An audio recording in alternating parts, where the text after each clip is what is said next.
National highway 39 को लेकर के माननीय प्रवीण सिंह जी चौहान सिंगरौली से लेकर के और सीधी तक पैदल यात्रा कर रहे हैं। हमारे साथ श्री चौहान जी हैं। चौहान जी, यह क्या है नेशनल हाईवे 39 का हल्ला बोल? देखिए, भारतीय जनता पार्टी की सरकार पूरी तरीके से जुमलों की सरकार है। आपने मोदी जी का नारा तो सुना ही होगा कि अच्छे दिन आएंगे, लेकिन क्या अच्छे दिन आए? महंगाई आज आसमान छू रही।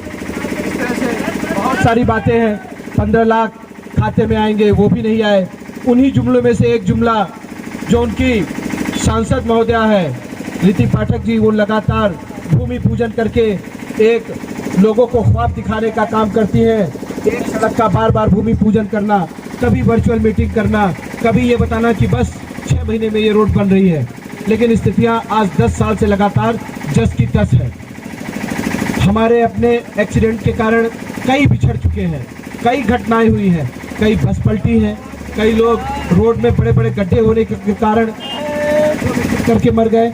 अभी यात्रा के दौरान एक यादव जी मिले थे, बड़ी पीड़ा थी, उनको रो रहे थे कि उनका नाती आ रहा था और गड्ढे होने के कारण वो गाड़ी से गिरा और उसकी मौत हो गई। इस तरह से तमाम लोग हमारे अपने हैं। सिंगरौली क्षेत्र के युवाओं ने अपनी जान इस रोड में शहीद होकर के दी है। मैं तो शहीद ही कहूँगा, क्योंकि ये सरकार की पूरी तरीके से उदासीनता रही कि 10 साल में महज 100 किलोमीटर की रोड, ज़्यादा नहीं, केवल 100 किलोमीटर की रोड और 10 साल में न बन पाना, कंपनी डूब जाना। आप देखेंगे कि सड़कों पे कंपनी के बड़े बड़े वाहन सड़ रहे हैं। ऐसी कौन सी स्थिति निर्मित हुई? कहीं न कहीं व्यापक पैमाने पर ये सड़क भ्रष्टाचार की भेंट चढ़ गई है। तो लगातार जो एक खोखले वादे, खोखले सपने युवाओं को और क्षेत्र की जनता को दिखाया जा रहा है, और काफ़ी मशक्कत के बाद, काफ़ी कठिनाइयों का सामना करने के बाद जो क्षेत्र की जनता सीधी और सिंगरौली सफर कर रही है, और खासकर मैं तो ये मानूंगा कि देवसर सीधी और सिंगरौली के मध्य में है। यदि सबसे ज़्यादा कोई पीड़ित है, सबसे ज़्यादा, तो देवसर का व्यक्ति पीड़ित है।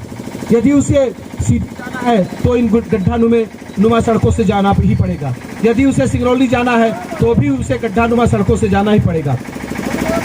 हम लोग की स्थितियाँ ये है कि कहने को तो हम देश की ऊर्जा धानी में रहते हैं, सबसे अधिक अरबों खरबों का टैक्स हम सरकार को दे रहे हैं। जितनी हमारी खनिज संपदा है, व्यापक पैमाने पर सरकार उसका दोहन कर रही है, चाहे वो कोयला हो, चाहे वो बिजली का उत्पादन हो। लेकिन सुविधा के नाम पर सरकार हमको केवल लॉलीपॉप दिखाने का काम कर रही है। इस जिले में न तो एयरपोर्ट की फैसिलिटी है, ले दे करके एक ट्रेन है, 8 बजे अगर छूट जाएगी तो 24 घंटे आपको कोई दूसरी ट्रेन मिलने वाली नहीं है। रोड की है, तो आखिर हम जाए तो जाए कहाँ? इन्हीं सारी बातों को लेकर के हम लोगों ने ये संकल्प लिया, सिंगरौली सीधी संघर्ष समिति के तत्वाधान में एक पद यात्रा निकालेंगे और इस गूंगी बहरी सरकार को जगाने का काम करेंगे। उसी तारतम्य में कल माजर मोड़ से तमाम सामाजिक संगठन और कांग्रेस पार्टी के तमाम नेताओं ने बड़ी भीड़ के साथ यात्रा को विदा किया। कल हम लोग माजर मोड़ राजीव चौक से पैदल चल करके सबसे पहले हमने पंडित अटल बिहारी वाजपेयी, जिन्होंने सड़कों का जाल बिछाया था, पूर्व प्रधानमंत्री, कल उनकी पुण्यतिथि थी, उनकी प्रतिमा पर माल्यार्पण किए। उसके बाद ये सरकार को भगवान सद्बुद्धि दे, सांसद जी को सद्बुद्धि दे, नितिन गडकरी जी को सद्बुद्धि दे, इसके लिए हमने एक हवन किया। उसके बाद पूर्व प्रधानमंत्री, संचार क्रांति के जनक राजीव जी की प्रतिमा पर माल्यार्पण कर यात्रा को लेकर के हम सब आगे बढ़े और हजारों की हुजूम भीड़ के साथ हम लोग लगभग 10 किलोमीटर वो सब लोगों ने हम लोगों को विदा किया। और कल शाम को इसी वक्त हम इसी तरह से पद यात्रा करते हुए बरगवा तक पहुंचे थे। बरगवा विश्राम करने के बाद आज सुबह पुनः बरगवा से 9 बजे हम यात्रा प्रारंभ करके आपके देवसर क्षेत्र में है। कल देवसर से ये यात्रा बहरी की ओर चलेगी सुबह 9 बजे। बहरी कल रात में हम लोग पहुँच करके विश्राम करेंगे। फिर 19 तारीख को बहरी से कुचवाही के विश्राम होगा। 20 की सुबह 9 बजे हम लोग पुनः यात्रा प्रारंभ करेंगे और सीधी पहुंचेंगे जहां पूर्व मुख्यमंत्री कुंवर अर्जुन सिंह की प्रतिमा पर माल्यार्पण और सभा करके यात्रा को समाप्त करेंगे। माननीय चौहान जी, आप लगातार जिक्र कर रहे हैं कांग्रेसी नेताओं ने आपको विदा किया। हम देख रहे हैं तिरंगे झंडे के अलावा कांग्रेस के झंडे भी लगे हुए हैं, तो ये कांग्रेस पार्टी का कार्यक्रम है क्या? देखिए, ये सिंगरौली सीधी संघर्ष समिति का कार्यक्रम है। हमने खुले मंच से ये आह्वान किया था, क्योंकि मैं खुद एक कांग्रेसी हूँ, पूर्व यूथ कांग्रेस का जिला अध्यक्ष हूँ आपके जिले का। हमने खुले मंच से ये आह्वान किया था कि रोड की समस्या केवल कांग्रेस पार्टी की समस्या नहीं है, हर आम नागरिक की समस्या है, हर सामाजिक संगठन की समस्या है, हर दल के लोगों की समस्या है। इस रोड से भारतीय जनता पार्टी के लोग भी गुजरते हैं, कांग्रेसी भी जाते हैं, आम जनता भी जाती है। जिन्हें यह लगता है कि रोड एक व्यापक समस्या है NH39, वो आए और हमारा समर्थन करे और हमारे साथ 2 कदम चले। 90% कांग्रेस का पूरा समर्थन रहा। कांग्रेस के लोगों ने पूरी जगह स्वागत किया और यात्रा के साथ चले। आप ज्ञानेंद्र सिंह बबलू जी हैं, सामाजिक संगठन करणी सेना के संभागी संरक्षक हैं, इनकी भी टीम हमारे साथ चल रही है। इसी तरह अन्य संगठन के कई लोग कल आए, जिले के प्रबुद्धजन, CA, डॉक्टर, ऐसे तमाम लोग जिन्हें ये लग रहा है कि वाकई में एक क्रांतिकारी लड़ाई होनी चाहिए और ये एक बड़ी समस्या है जिससे हमारा पूरा सिंगरौली जूझ रहा है। घर से लड़के निकलते हैं सड़कों से तो डर लगा रहता है कि बच्चे सुरक्षित लौट पाएंगे या नहीं, सही से आ पाएंगे या नहीं, ये सबके मन में एक डर रहता है। इस डर से जूझने के लिए, इस डर को खत्म करने के लिए हमारे साथ सब हैं। अभी जैसे हम आए तो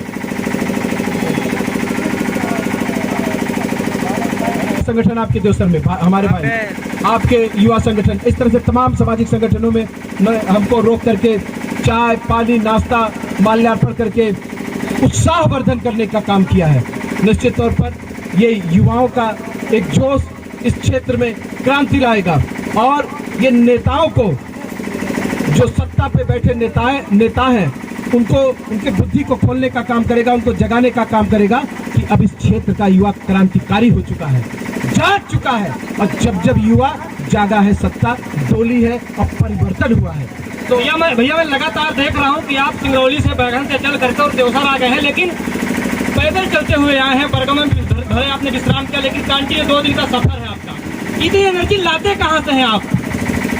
जब आप हमारे साथ 2 कदम चल देते हैं तो अपने आप ऊर्जा आ जाती है। मुझे मेरा लक्ष्य दिख रहा है कि ये यात्रा मेरी पूरी हो और ये सरकार तो गूंगी बहरी सरकार है, ये जगह मुझे। आज मैं आपसे बड़ी ईमानदारी के साथ बताऊं, कल जब यात्रा की शुरुआत हुई तो थोड़ी शारीरिक कष्ट थी। आज मैं बरगवा से चलकर देवसर आया हूँ। अभी इतनी आप लोगों की जो भीड़ है, जिस तरह से आप लोगों ने उत्साहवर्धन किया, इस उत्साहवर्धन को देख करके मैं 20 किलोमीटर और चलने के लिए अभी क्षमता रखता हूँ। तो ये ऊर्जा आप सबकी दी हुई ऊर्जा है जो मेरी ताकत को बढ़ा रही है। यदि मुझे इस तरह ऊर्जा मिलती रही तो मैं बता रहा हूँ कि दिल्ली दूर नहीं है, दिल्ली तक भी मैं पैदल चलने को, और गांधीवादी तरीके से, जिस तरह से गांधी जी ने अंग्रेजों के खिलाफ दांडी मार्च निकाल करके अंग्रेजों को भगाने का काम किया था, उसी तरह से हम ये जो सरकार में बैठे अंग्रेज हैं उनको जगाने का काम कर रहे हैं। गांधीवादी तरीके से पैदल चल करके उनको जगाने का और एहसास दिलाने का काम कर रहे हैं कि युवाओं के अंदर क्रांति आ गई है। ये यात्रा जहां जहां जा रही है, जो लोग देख रहे हैं वो सरकार को कोस रहे हैं। बबलू जी, पैर के छाले कितना परेशान किया आप? जो हमारा मिशन है, जो हमारा लक्ष्य है, उस लक्ष्य के सामने ये पैर के छाले कुछ भी नहीं है। परिवर्तन लाना है और परिवर्तन लाने के लिए पैर के छाले तो बहुत कम हैं। इसी देश में भगत सिंह और चंद्रशेखर आजाद जैसे लोग भी पैदा हुए, वीर महापुरुष भी पैदा हुए, जिन्होंने हंसते हंसते फांसी चढ़ दिया। ये तो पैर के छाले हैं। आप सब हमारा साथ दें, सहयोग करें और ये यात्रा आगे बढ़े। ऐसे पैर के छाले आते और जाते रहेंगे और हम युवा तरुणाई परिवर्तन लाने के लिए अगर सड़क पे उतरे हैं तो परिवर्तन ला के रहेंगे। क्या लगता है आपको परिवर्तन आएगा? भैया, परिवर्तन आपको आज ही देखने को मिलेगा। हमारी यात्रा कल बरगवा तक पहुंची है और आज हम लोग देवसर पहुंचने वाले थे। लगभग 5 किलोमीटर देवसर बचा था। आप सब देवसर के वासी हैं, पत्रकारिता से जुड़े हुए हैं। आपसे हमारा निवेदन, अभी तो रात्रि हो गई है, अभी भी आप जाएंगे तो आपको काम प्रगति पे दिखेगा, क्योंकि कार्य तो लगभग 10 से 12 साल से प्रगति पे है, बस ये कि कार्य पूर्ण नहीं हो रहा। मैं उसी का जिक्र कर रहा था कि कार्य चल रहा है पिछले दशक से, तो ऐसा ही लटका देंगे। बिल्कुल, लटकाने की मंशा तो उनकी रहेगी, लेकिन हम लोग लटकाने नहीं देंगे। इस बार हम लोग पूरा मन बना के निकलेंगे। अगर बरगवा, देवसर, बहरी, सीधी, सिंगरौली के आम जनमानस ने हमारा साथ दिया, विशेषकर साथ दिया, इस बार सरकार को जगना भी पड़ेगा और नेशनल हाईवे 39 का निर्माण कार्य भी विगत 6 महीने के अंदर आपको 50% देखने को भी मिलेगा।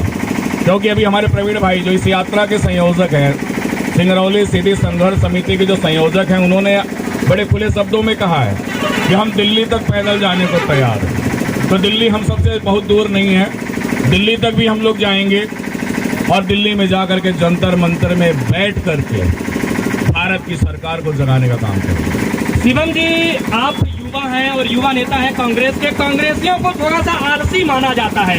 आप भोपाल से चलकर और अपने ग्राम देवसर क्षेत्र में आए हुए हैं, आप आलसी नहीं है क्या? देखिए, कांग्रेस पार्टी तो संघर्षों की पार्टी है। हमने आज़ादी का संघर्ष लड़ा और उसके बाद से भी हम निरंतर इस 75 वर्षों तक हमने देश की राजनीति की है। तो संघर्षों के बल पर ही हमारा नेहरू जी भी कहा करते थे कि कांग्रेस के लोग जब भी आलसी हो जाएंगे तो उनको कहीं ना कहीं अस्तित्व ही विहीन होने शुरू हो जाए। दिख भी रहा है थोड़ा सा। नहीं, वो आप हमारा संगठन है, हमारे लोग हैं, हमारा विचार है। हम आलसी होंगे, हमारा ग्रामों से चला जाएगा। सही सरकार है जो लोगों की बातों को नहीं सुनने देती, उनको अपनी बात नहीं रखने देती। इसके बावजूद भी हमारा संगठन जीवंत है। तो इसका यह मतलब है हमारे यहाँ पे प्रवीण सिंह जैसे द्विवेदी जैसे कार्यकर्ता हैं और यही कारण है कि आज हमारा इतना जीवंत है। जब भी जनता के अधिकारों की बात आती है, यह सड़क तो एकमात्र मुद्दा है। इसके अलावा भी जब जब जरूरत पड़ी है, प्रवीण सिंह चौहान जब कोरोना में सरकार सो रही थी, सिस्टम सो रहा था, तो बैठन की सड़कों पर आपको कौन संघर्ष करते हुए दिखा? पिछले 5 वर्षों में जब से भाजपा ने पुनः से एक बार कांग्रेस की सरकार को सत्ता स्थापित की, तो अपने ग्रामीण परिवेश में वरुण करते हुए नजर है। तो कांग्रेस का नेता तो सदैव आलस से हमारा और आलस का 36 का आंकड़ा है। आप कहते हैं। जय हिंद।